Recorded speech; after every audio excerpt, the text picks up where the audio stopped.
Is it even a Tuesday morning any morning without us? Like, think about it now. Everything you do typically, like, you drop your kids off at work, you get your, you go get your coffee, you go and maybe you go on a run, maybe you work out, and then at 8:15 you hear. Well, we here again. Justin, myself, Lito here, the wake up call. I don't have an intro because YouTube don't like our intros. We're gonna have to Lala, we're gonna need your help on a cool intro. No, this was the intro. That was the intro. This just the intro. So welcome, man. Appreciate y'all as always, man. We got a lot to talk about this morning. We're gonna talk a little bit about the Saints losing a game I was unfortunately available to watch in person. Chris Olave, Juwan Johnson, Spencer Rattler, a little LSU, and of course the Pelicans play basketball again today. Chalky White, Justin, how y'all brothers doing? It's good, man. Love, man. Happy to be here on a Tuesday. Well, where else would I be? Where else would you be? Nowhere on earth. Nowhere. Okay. All right, don't worry about it. All right, so let's get right into the conversation, y'all, man. So if you watched the game Sunday, or if you were on any social media platform, you saw a lot of Chris Olave and a little Juwan Johnson. The Saints ended up losing to the Patriots. What was it? 25-16, I believe. We got 19. Yeah, okay. 25. Oh, yeah, there you go. 25-19. I think they scored in combination. Well, I think combined the Patriots and Saints scored 6 points in the second half. It was not a good second half. I took the over 24.5 too. So good. So I'm just gonna flat out ask you guys. We're gonna just start out like this. Did Chris Olave and Juwan Johnson cost the Saints their second win 100% Sunday? Yeah. Absolutely. I'm not letting you finish the question. I'm so sick and tired. Like, look, I'm not saying Chris Olave is not a talented receiver, but I feel really strong about this whole wide receiver one and commanding $30 million. And look, we talked about this week one, right? Lito and Chris, like we were joking about it, like, oh, the Juwan Johnson catch probability. It was a hard catch. And it's the NFL. Okay. I don't know the kid's name for the Bucks, but I'm watching Bucks. Whoever they're playing, who are they playing? The Bucks. The Bucks played the 49ers. 49ers. Watching Bucks 49ers. Baker throws a bomb. I mean, this kid grabs, catches the football at the 5-yard line with his fingertips and just falls in the end zone for a touchdown. And meanwhile, we're making excuses for Juwan Johnson because he had to make a catch in triple coverage. And Chris Olave, the defender's grabbing his left arm in the end zone on a wheel. Right? Catch the football. Okay, you want to be wide receiver one. You want to be paid $30 million.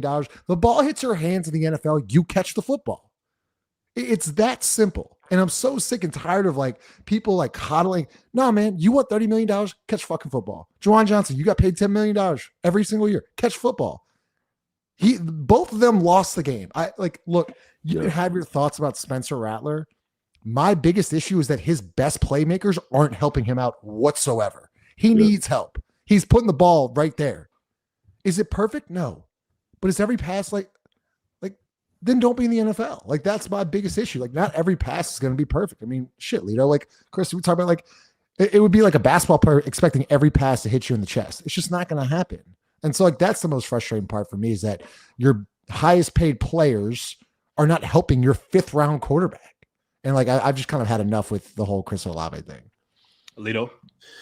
First of all, adjusting ISO on a Tuesday, masterpiece. Just a masterpiece.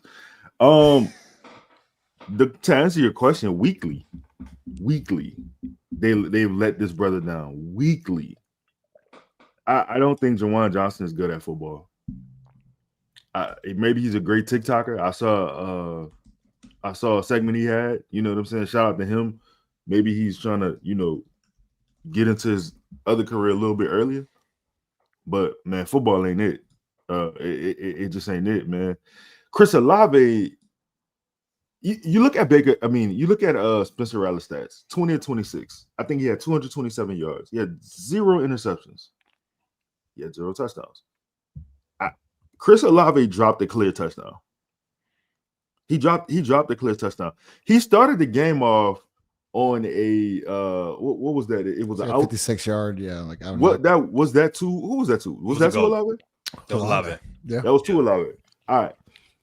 I can also argue after that possession, after that play, it got a little bit conservative in that on that same possession, it got conservative. Let's I do want to mention that here, right? Like, and you and I, we all talked about it in our chat about Kellen Moore as well. And he is a young, a rookie head coach, but that doesn't. I mean, he is someone that's called plays for a long time, and I do think that there's certain situations like being in the arena. It's funny how maybe I just had the right section because everybody was thinking the same thing. It's like certain times, especially when like you saw early that your defense, when it needed to stop 9 times out of 10, just wasn't going to make one. Now in the second half, they did a much better job. But in that first half, it was a shootout. And there were moments where like you get midfield, it's 2nd and 1. Throw the ball, like take a shot to Rashid Shaheed. The ball should go to the end zone. Very, very, very conservative. And I think considering how like the margin of error is so thin with this team, to where every week, Justin, we're talking about, if Juwan Johnson makes this catch, if Chris Olave makes this catch, if Rattler hits Brandon Cooks, they win. You have to take more shots like you did the week prior where Shaheed goes for 80+ yards. You have to be a little bit more aggressive in your thinking. And by aggressive, I don't mean running a Philly special on the road in Buffalo, 3rd and goal. So you bring up a really good point. First off, the comment section, appreciate everyone's pulled up, but y'all are so right with the screen game. We haven't had a good screen game since like Pierre Thomas, but and like Darren Sproles, and like I totally agree. Like we're not using the screen game to our advantage at all. One thing that I wanted to mention to you, Chris, about Kellen Moore is, my bad. Like as a rookie head coach, I get it. Like he might be tentative, but like I totally agree. So we get the stop on 4th and 1. I think the Patriots, whatever, they mess up the snap. Drake May gets sacked. Right then and there, and Chris, play action, go deep. Just take the shot. Just do it. Play action. I think they do like a bullshit like inside trap zone run, whatever. And like I totally agree with you, because if you go back, like I grew up on Manning, Breeze, Brady, all these guys. Whenever there was a turnover, especially at the 45 midfield, whatever, it is automatic. It's gone. It's Marvin Harrison. It's Deion Branch. It's Colston Henderson, whatever it may be. You can't be scared to lose. And as like with Kellen Moore, like you have nothing to lose. You could go 0-17, I promise you, and he ain't getting fired. He will be back next year. So like he needs to kind of, and when we were talking on Sunday, we were like, we got to talk about Kellen Moore. And I'm like, but like y'all are making good points of the fact of like, why is he coaching scared? Like he shouldn't be scared to lose. Like this is a good opportunity for him to be like, what do we have with Rattler? Or, and then you have Rashid. You have Rashid Shaheed, who's a deep threat. But the last thing I want to mention before we get to Lito is if you go watch Jaden's film breakdown of the game last night, like they're calling good plays. They're not executing. Once again, I mean, it could be personal. Who's that on though? So they're running some type of crack block for Alvin Kamara, and like if Chris Olave just seals off this defensive end, you're getting like a chunk gain, and Olave doesn't make the block. And I'm thinking to myself, okay, Olave doesn't make the block. Is he known as a run blocker? Probably not. So why not get a Juwan Johnson there? Why not get a Vele there? Why not get a Foster Moreau there? And so like maybe there is a personnel issue as well, Lito, to where like you get in this red zone and then you just kind of shit the bed. And I said this, he doesn't have a legit red zone target. He does not have one. I don't trust Juwan. I don't trust Olave. Rashid's small. Brandon Cooks is small. Foster Moreau. Like your only red zone option is Taysom Hill. I don't know. Let's backtrack a bit. As far as Kellen Moore's job security, bro, he works for the Saints. He don't have nothing to worry about. He could not win a game in the next 3 years. He's going to be fine if they think he's a good person. I feel like as far as the red zone offense, let's start. I don't think this team is talented. I was arguing with my homeboy who's a Patriots fan, and I'm telling him I think the talent that y'all got versus the talent that we have, I don't like outside of Alvin Kamara. Like I think Olave is probably a number 2. Brandon's time in the NFL is almost up. Juwan Johnson, he has a Thanos glove for hands. Like he got the same hands as what's the thing from the Fantastic Four? Like he the Rock dude. I the think they got the same hands, bro. I feel like if you look at what May did and you look at what Spencer did, I think Spencer's making good decisions. I think Spencer's decision making in these situations have been underrated. He's got like 1,200 passing yards. He got 6 touchdowns. Him and Olave got the same amount of interceptions. Olave only has 1 pass. Wow. You know what I'm saying? Like he's been sacked 11 times so far this season. I think that you got to put talent around him. And again, I'm not here to tell you that Spencer Rattler is the one. I can't tell you he's the guy for this team going forward, but I don't think he's as bad as people are making him seem. And I don't like that his record is reflective of him, because you got to put that bullshit on the entire team. There's not a lot of talent there. Justin, you talk about red zone threats, right? We talked about screens. Like, yeah, I can't throw a fade to a wide receiver, but bro, I could get AK in space. I could get Taysom Hill now that he's back. I could get him in space. I could put, you talked about Olave or Juwan Johnson as the blocker. Put Taysom as the blocker. Put switch it up. Let's get a two backfield with Kendra and Alvin. Like let's have some confusion for the defense. You can reroute them. Go ahead. I'm sorry. So no. You fine. And I do want to end here before we get to some solo Spencer Rattler talk here. As always, I think one of the things that people need to hold on to with Chris Olave, and even with some of the things that Justin mentioned, people love a Justin tweet no matter what game it is. They love a Justin tweet, bro. It doesn't matter what game it is. I don't know what happened there. They just football, basketball, hockey, like they love it, man. But Chris Olave isn't a bad receiver, right? But I agree. He's going to want number one receiver money.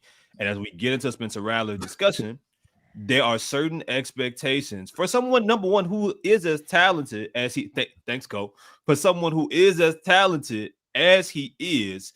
And it's not that he's it's the plays that he's missing. It's like whether you think he's a 2 or a 1, maybe he is a 2. That's totally fine. But no matter what, there are plays that someone that is as good as he is, I think people just want him to complete because he's better than some of the plays that he's shown and some of the drops that he's had. And unfortunately, at the end of the game, we're having discussions about, did that drop cost us the game? That's just what it is. Juwan Johnson, if he wasn't making $30 million, wouldn't be having these discussions. If he was making $5 million, it'll be different. We still say get him off the team, get a tight end, but we wouldn't be having the same discussion. Olave is going to be up for an extension. He's going to want this kind of money. You got to make these plays.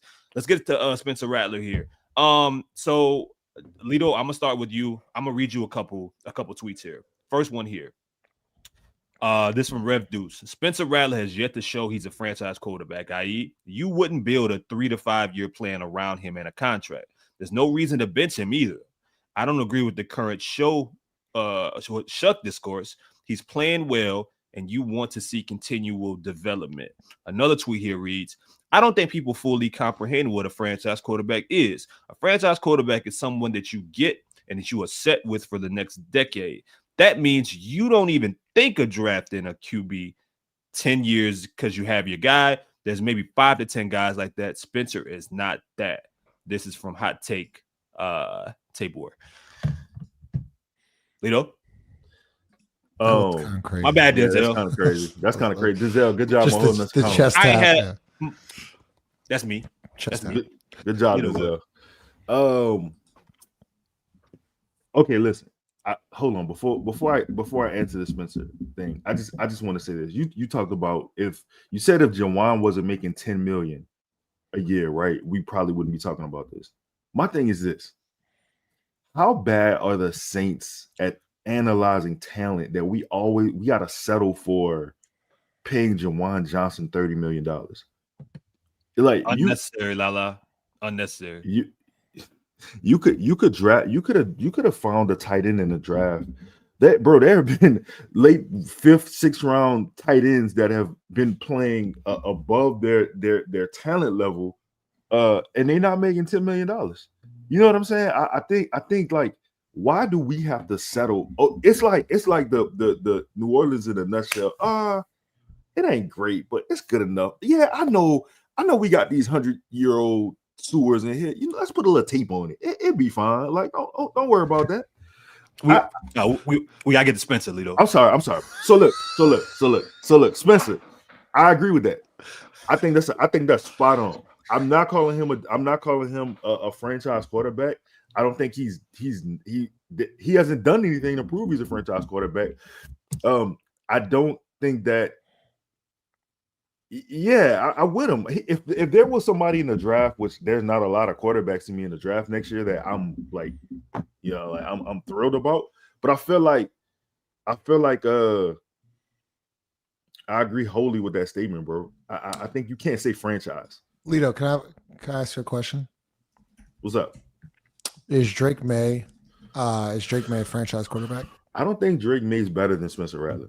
So no. Okay, but he's been labeled No. Has he been labeled? He's been labeled a franchise quarterback, correct? Bro, I think if you gave Spencer Rattler, Stephon Diggs, that's what I'm saying. Like, so a lot of people. What I'm trying to get at is that people have labeled Drake May as a franchise quarterback. Let me take you back to last year when he had 13 starts with a healthy roster with NFL players.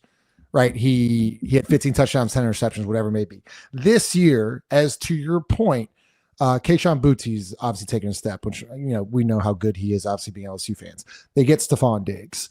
They have a good running game. They get a new head coach. That's like they have one of the best, I think, offensive coordinators that this game's ever seen. Right, they have surrounded him with winners and with talent, and so he's made 19 career starts, and no one brought up Drake May's stats last year in his win-loss record. He's 4-5-1, 4-2, whatever it may be. Like, what I'm trying to get at is that Rattler, I don't count last year for Rattler. I can't. Like, he was literally throwing to like Valdez Scantling and guys that are not even in the league anymore. And so you see him coming in this year. He's on one of the worst rosters in the league. But as to your point, he's 6 touchdowns, 1 interception. No one's really helping him out. I'm not saying he's a franchise quarterback, but I also think that we have to give him a little bit of runway to be like, what do we have here? Because he's not playing losing football. I agree. He's not. I agree. He's not putting you in a hole. Like last year, like you were just in a hole he's not putting us in a hole. Is he making? I don't think that was crazy. Was that? Keep going. Keep going. I'm just saying he's not losing you games. Is he winning you games? No. But fuck. No one else is helping us win games either. Like that's my biggest issue. Lito, I think this is partially the curse of Drew Brees. This is partially for a lot of fans the curse of Drew Brees because and in the history of the quarterback position in New Orleans is that people really don't know. Like Spencer's probably the median, right? I mean, he might be somewhere around Brock Purdy to where you or even to where Mac Jones can come in for San Francisco right now and look solid, but it's the weapons in San Francisco and Brock Purdy being good enough and sometimes a little bit better than that make them go, right? But if you're winning football games, it's not really going to matter. And at the end, like I kept seeing Justin, and Lito, $30 million just seems to be the magical number, but also with Spencer Rattler, it's like, are you paying Spencer Rattler $30 million? Well, yeah, it's like the bottom half of what quarterbacks are getting paid at best. Sure. Right. Sure. Like, I mean, versus me continuing the search because we're gonna have a discussion later on in the show before we close about some other options that you could have that we watched on Saturday. Like, go ahead, Justin. Well, I don't mean to cut you off because Chris, you bring up a great point. Like, look, I'm not. There are no better.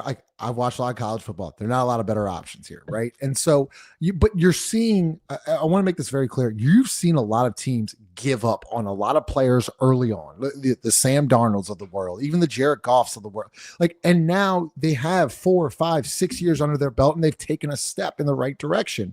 Like with quarterback, it's the hardest position to play in any single sport. I don't care what you say. It is the hardest position to play. And with guys like Spencer Rattler, you want to see him develop. I'll just take you a stat right here. And look, I'm comparing him to probably the greatest quarterback of all time. In Drew Brees' third year He had a ratio of 11 touchdowns and 15 interceptions. Could you imagine quitting on Drew Brees, in which the Chargers did?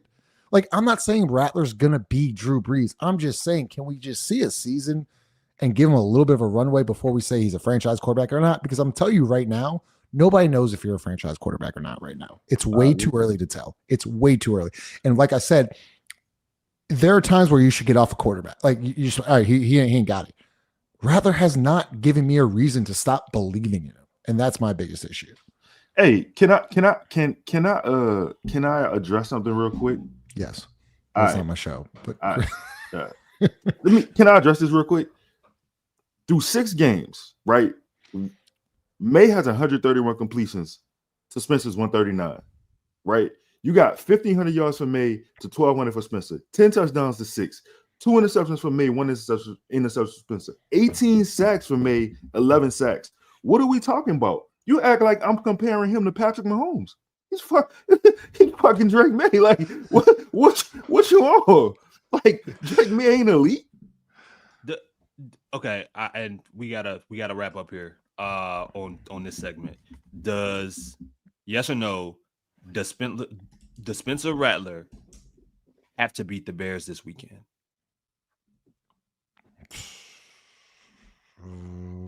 If he has a bad performance and they lose this game and they're 1-7, 1-6, 1-6, are we closer to having Tyler Shuck conversations? Yes or no? Like, unfortunately, that's a good question. Yes or no? Yes, because you spent a 2nd round pick on Tyler Shuck.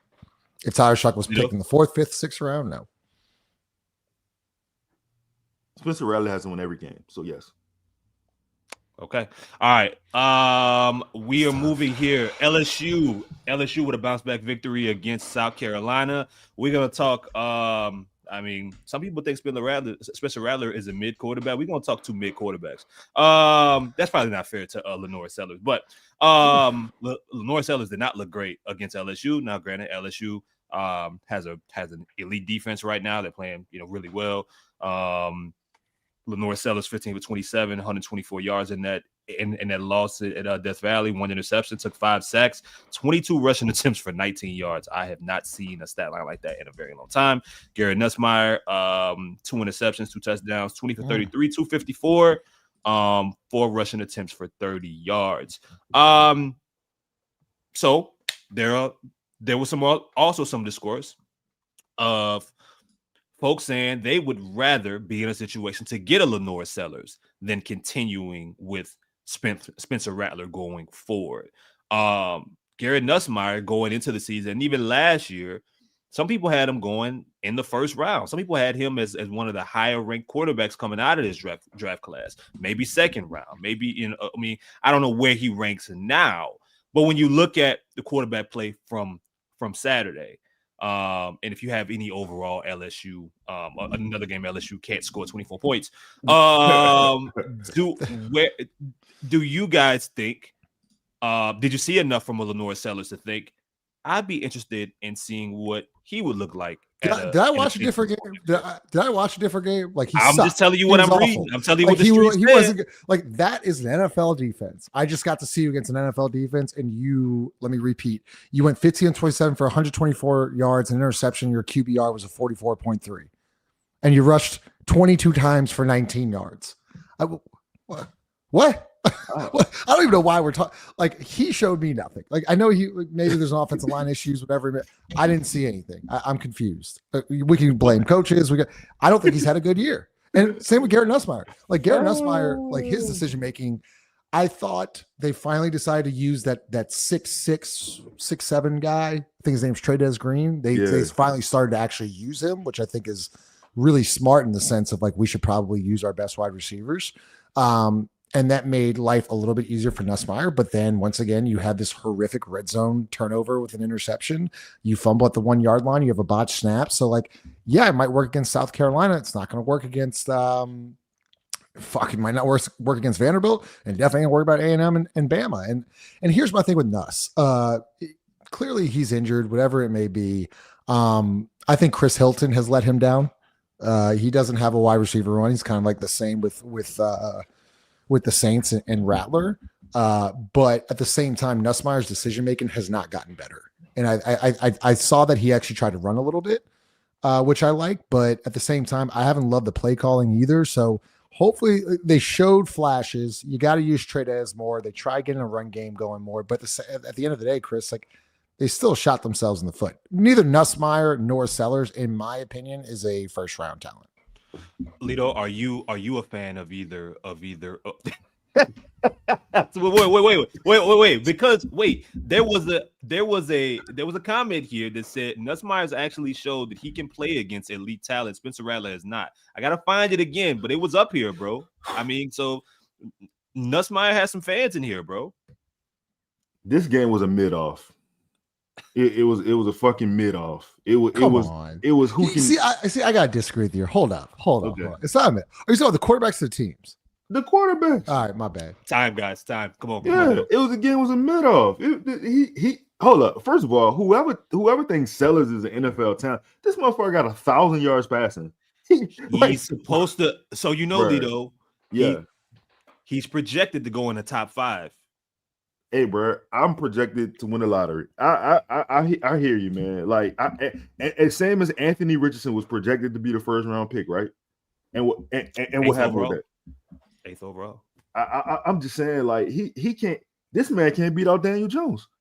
Lenore Sellers he's bro. Come on, man. I don't even want to talk about that. Here you go, Lito. The past shows that Nuss can and has been elite. He's not playing elite thus far. I ain't never seen him be elite. Show me elite. Wait a second. Show me elite. Against Ole Miss last year, he was good. So A&M one game, first half, he was good. All right, 2 games. I got you. No, you're right. I do have to mention this. Lito, kind of throw this back to you. Can I address this real quick? So Nussmeier, one more thing. Nussmeier's projected top 10 pick. There's levels here. So Nussmeier's projected top 10 pick and also a Heisman favorite. He has not lived up to those expectations whatsoever. You can say injuries, whatever. I have the head coach saying that he's healthy. So I'm just going based off of what the head coach is saying. For Spencer Rattler, he's a transfer from Oklahoma. He's a 5th round quarterback. There's a little bit more leeway there. So high expectations for Nuss. He has not met those. Low expectations for Spencer. And I feel like he's overplayed those expectations. See, this why stats don't matter. This why we gotta be careful of the stats that we say. Like E-Dog, like Matt Flynn is a better quarterback than Matt Flynn would be a better quarterback than Garrett Nussmeier for sure. And sure. Well, I mean, look, if anyone knows about being a Heisman candidate and supposed to be in a top 10 pick, it was Spencer Rattler. Spencer Rattler's first year at Oklahoma, that was supposed to be where he was supposed to fall, and then Caleb Williams happens. It's kind of interesting. They get to face each other this weekend in Chicago. So should be a good game. But we will close it with Pelicans Rockets. The Pelicans are back playing basketball today on the floor. They are in Houston tonight for the second to last preseason game after a week layoff. We've talked enough about expectations, and I mean we had a week off. We had a great Sunday show talking about the Pelicans. I want to ask you guys this. There was a Sporting News article that came out a couple days ago about the best small forwards in basketball. Trey Murphy was ranked 5th. Above him was Franz Wagner, Kawhi, Jaylen Brown, and Jalen Williams. Do you guys agree? Oh, Jalen Williams. J-Dub. Yeah. Gotcha. Okay. J-Dub. Right below him in the rankings were DeMar DeRozan, Jaden McDaniels, Cam Johnson, Josh Hart, and Aaron Smith. Do you guys think Trey Murphy is a top 5 small forward? Is he higher than such? And what does he have to be for the Pelicans to make a leap this season? Go ahead, Lito. I've been talking too much. For motivational purposes, I'm gonna say I agree with the list. Because Trey ain't been healthy enough for me to say he better than those guys who have had extended regular seasons and that have led into a postseason. So I'm gonna say he's ranked right where he's supposed to be right now. Can you say that list again, Chris? Yeah, that tap thing again. We're gonna figure that So out. we got Jalen Williams was 1, Jaylen Brown was 2, Kawhi was 3, Franz Wagner was 4, and then you got Trey at 5. Yeah. Is he the guy? If you like, I think Trey fully healthy is better than Wagner. The other three, like I can't really. That's tough, Justin. So you would say 4. Somebody says in the comments, no LeBron. I actually he's a power. Technically, he's a power forward, right? Yeah. I'm glad you put Ford on in. You can't say he's a power. Dude, can we talk about Chris? Like, I know, like we're getting off. Like, I hate the positions of basketball. Like, it should be point guard, center, and then everything else should just be forward. Because, like, I don't like. What is Kevin Durant? Like, is Kevin Durant power forward? Is he a forward? Is he a guy? Like Kevin Durant? Like, what is it? Justin. No, we can't say he better than Franz yet. We can't say he better than Franz. I can. I just did. We can't based on what though? Like based on what are we basing watching the basketball games? Nah, we can't do that. You can't do that. I just did it though. I'm just telling you, I just did it. Justin, we can't do that yet. But why? Because the actual numbers say otherwise. Games played, points, assists. I mean, let's go to that. So they both have played 4 years, 4 seasons, right? So Franz's average 19 points a game in the NBA. Trey's career average is 13. Well, his coach actually believes in him, and our coach doesn't. Hey, so I'm just telling you what the numbers say, my brother. Per E-Dog, 4,000 yards. See, Lala. Shout out E-Dog. Shout out E-Dog, bro. I'm just saying, Franz got 1,000 assists to Trey's 400. Like the number's not saying that Trey Murphy better. Hey, who would you rather have the next 5 years, Lito? You know what he's gonna say. If I'm gonna have Trey with Zion, then I'll say that. I'll take Trey. So you think Zion's better than Paolo? I do. There we go. Justin, well, I don't have to ask you. You would rather have. So you think because Kawhi's higher than him right now. I mean, I'm gonna tell y'all something. I don't think Jalen Williams is better than Trey Murphy. Oh, we're talking overall basketball. Ivory gonna hate that. I don't think J-Dub's a better basketball player than Trey Murphy. See, Justin, you can't disagree with that. You can't. So let me get this straight. Let me get this straight. You just told me I can't do that for Franz Wagner, but yet Chris can say that he's better than J-Dub, and you say, well, you can't say that. Are you kidding me? No. I don't think he's better than. At best, it's tied. We're talking about just as a basketball player. Okay. I think Jalen's a better complementary basketball player than Trey Murphy. Of course, he's a better defender. He's a better glue guy. He fits and he knows his role. But if you're asking me basketball player for basketball player, who do I think is better at picking up a ball? It's Trey Murphy. Just me.